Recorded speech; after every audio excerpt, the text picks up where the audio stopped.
नमस्कार दोस्तों। और स्टडी विद ज्ञान प्रकाश में आपका बहुत बहुत स्वागत है। आज तारीख 8 मार्च है, तो 8 मार्च के जितने भी इंपॉर्टेंट करंट अफेयर हैं उनको हम आइए शुरू करते हैं। देखिए फ्रेंड्स, कुछ लोगों ने ये भी कहा है कमेंट करके कि करंट अफेयर को टू द पॉइंट रखा जाए, तो मैं कोशिश करता हूँ कि करंट अफेयर को थोड़ा संक्षेप में रखा जाए लेकिन सारगर्भित रखा जाए। मतलब ये जितने भी लोग इस चैनल पर करंट अफेयर की वजह से जुड़े हैं उन लोगों को एक कंप्लीट और गुणवत्तापूर्ण पैकेज में उपलब्ध करवा सकूं, ताकि किसी अन्य चैनल पर या फिर किसी अन्य मैगजीन को उन्हें बार बार देखना ना पड़े। और यही वजह होती है कि महीने के अंत में मैं आप लोगों के लिए पूरी करंट अफेयर की जो पीडीएफ है, कंबाइंड पीडीएफ, वो भी मैं अवेलेबल करवा देता हूँ। तो फिलहाल आइए शुरू करते हैं, और अपने प्रयास में मैं कहाँ तक सफल हूँ ये तो आप लोग ही बताएंगे। फिलहाल मैं अपनी सच्ची श्रद्धा के साथ आप लोगों के सामने आज का जो ये क्लास है इसको रखता हूँ। चलिए, पहला क्वेश्चन है केंद्रीय औद्योगिक सुरक्षा बल CISF, इसको कहते हैं सेंट्रल इंडस्ट्रियल सिक्योरिटी फोर्स। इसका जो 53वां स्थापना दिवस था ये अभी हाल ही में मनाया गया 6 मार्च को ही। क्यों बोल रहा हूं, क्योंकि एक्चुअली में इसे मनाया जाना था 10 मार्च को, लेकिन आप जानते हैं कि 10 मार्च को फिलहाल 5 राज्यों में जो चुनाव हुए हैं उनकी मतगणना होनी है, तो 10 मार्च को ये दिन आयोजित नहीं हो पाता, इसलिए इसे 6 मार्च को ही मनाया गया। कहां पर मनाया गया? गाजियाबाद में मनाया गया। गाजियाबाद में जो CISF का कैंप है वहीं पर इसका आयोजन किया गया। ये जो कैंप है ये आपको सेक्टर जो 62 है नोएडा का, उसी के पास में आपको स्थित मिलेगा। तो फिलहाल फ्रेंड्स, जो मुख्य अतिथि रहे वो गृह मंत्री रहे अमित शाह जी, और उन्होंने एक बड़ी बात कही कि CISF में महिलाओं का जो अभी तक मात्र 6% भागीदारी है उसको बढ़ाकर 20% करने की योजना है। अच्छा, CISF के जो डीजी हैं उनका नाम क्या है? सिलवर्धन सिंह नाम है, याद रखना। CISF की स्थापना हुई थी 10 मार्च 1969 में, ठीक है, 10 मार्च 1969 में स्थापना हुई थी। और यही वजह है कि 10 मार्च को जो है मनाया जाता है CISF डे के रूप में। तो इसका जो 53वां स्थापना दिवस था ये 10 मार्च को होता, लेकिन इसे 4 दिन पहले ही मनाया गया, ठीक है। तो जरूर याद रखिएगा सारे पॉइंट्स। आगे बढ़ते हैं। और हाँ फ्रेंड्स, देखिए आपके लिए जो फरवरी की कंप्लीट मासिक ई बुक है वो चैनल पर उपलब्ध करवा दी गई है। अगर आपने अभी तक इसे डाउनलोड नहीं किया है तो फटाफट डाउनलोड कर लें, लिंक वीडियो के डिस्क्रिप्शन में दिया गया है। अगला क्वेश्चन है, हाल ही में किसे Hariprasad Chaurasia lifetime achievement award से सम्मानित किया गया है?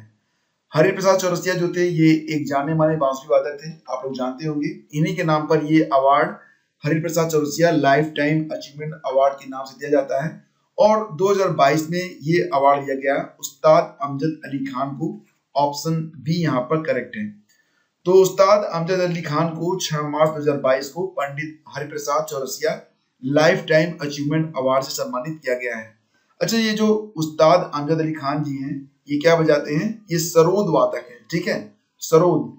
और उस्ताद अमजद अली खान को 2001 में भारत के दूसरे सर्वोच्च नागरिक सम्मान पद्म विभूषण से भी सम्मानित किया गया था।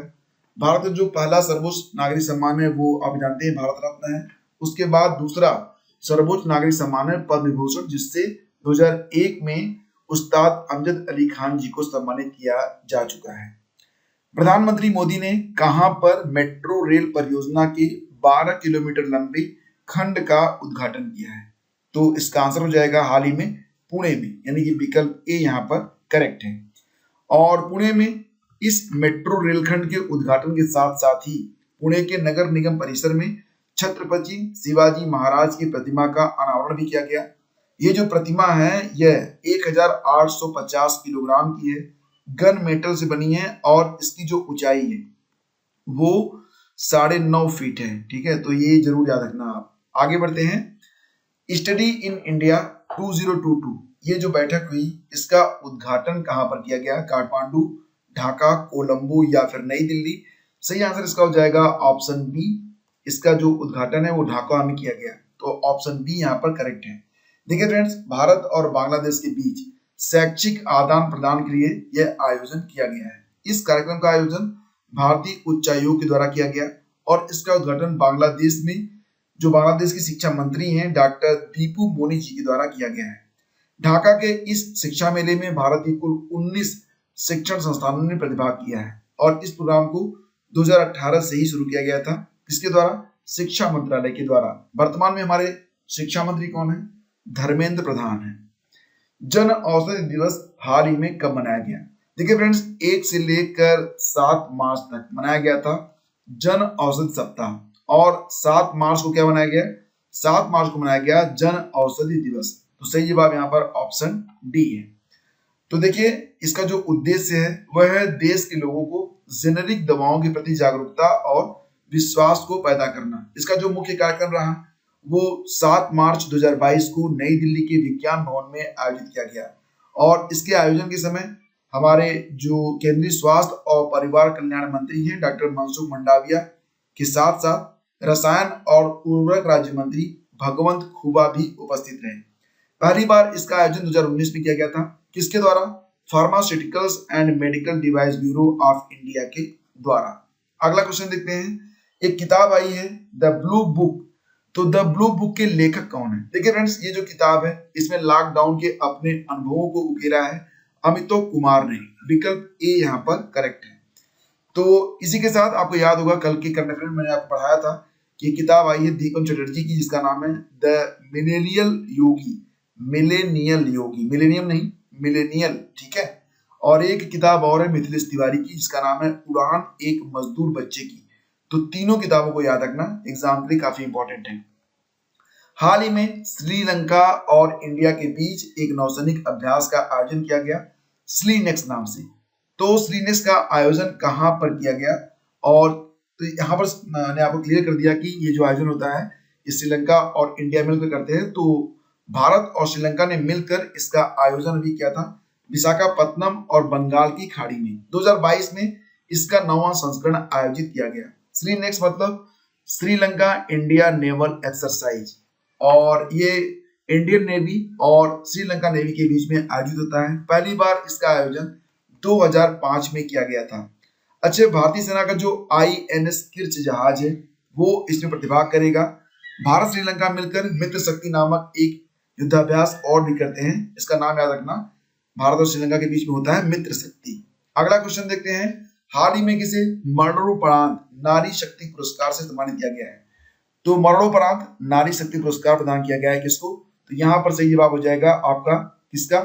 तो इला लोध को। ऑप्शन डी यहाँ पर करेक्ट है, इला लोध।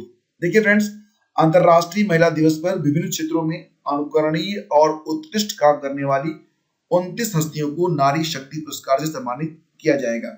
विभिन्न क्षेत्रों में विशिष्ट योगदान देने वाली महिलाओं को यह पुरस्कार 2020 और 2021 दोनों के लिए प्रदान किया जाएगा। वर्ष 2020 और 2021 के लिए कुल 14 यानी कि प्रतिवर्ष 14 महिलाओं को चुना गया है।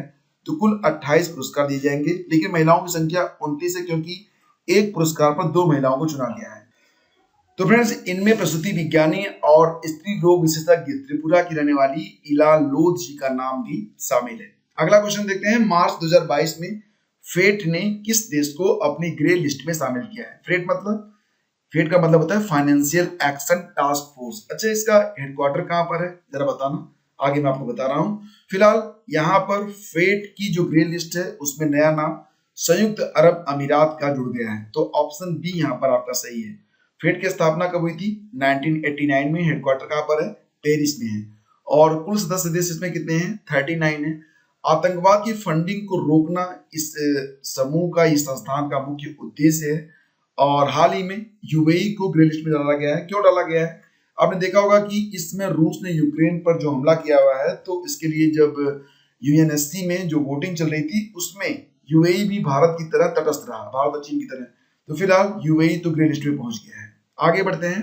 हाल ही में विश्व एथलेटिक्स पैदल चाल टीम चैंपियनशिप 2022 में पहली बार भारतीय टीम ने कौन सा पदक जीता है? तब इसका आंसर हो जाएगा ब्रोंज। ऑप्शन सी यहाँ पर करेक्ट है।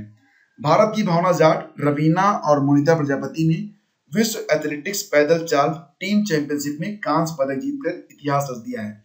मस्कट में इसका आयोजन हुआ। तो मस्कट में आयोजित इस चैंपियनशिप में भारतीय टीम ने 20 किलोमीटर वर्ग में देश को पहला कांस्य पदक जिताया है। तो याद रखना कि गोल्ड मिला किसको? चीन को, सिल्वर मिला यूनान को और ब्रोंज मिला है किसको? भारत को। तो फ्रेंड्स, अब है आज का प्रश्न कि फिक्की वाटर अवार्ड्स के 9वें संस्करण में इनमें से किसे स्पेशल जूरी अवार्ड से सम्मानित किया गया है? आपके ऑप्शन है राष्ट्रीय नदी संरक्षण योजना, अमृत योजना, स्वच्छ गंगा के लिए राष्ट्रीय मिशन या फिर नीति आयोग? तो इसका उत्तर आपको नीचे कमेंट बॉक्स में लिखकर बताना है। और देखिए फ्रेंड्स, वीडियो पसंद आया तो इसे लाइक कीजिएगा, अपने दोस्तों के बीच इसे शेयर कीजिएगा। अगर आप चाहें तो आप जो टेलीग्राम चैनल पर जुड़कर अन्य जो उपयोगी सामग्री है उसको भी प्राप्त कर सकते हैं। साथ ही साथ हमारा जो ऐप है ये भी प्ले स्टोर पर है, तो इसे भी आप डाउनलोड कर सकते हैं। Thank you so much, have a great day. जय हिंद।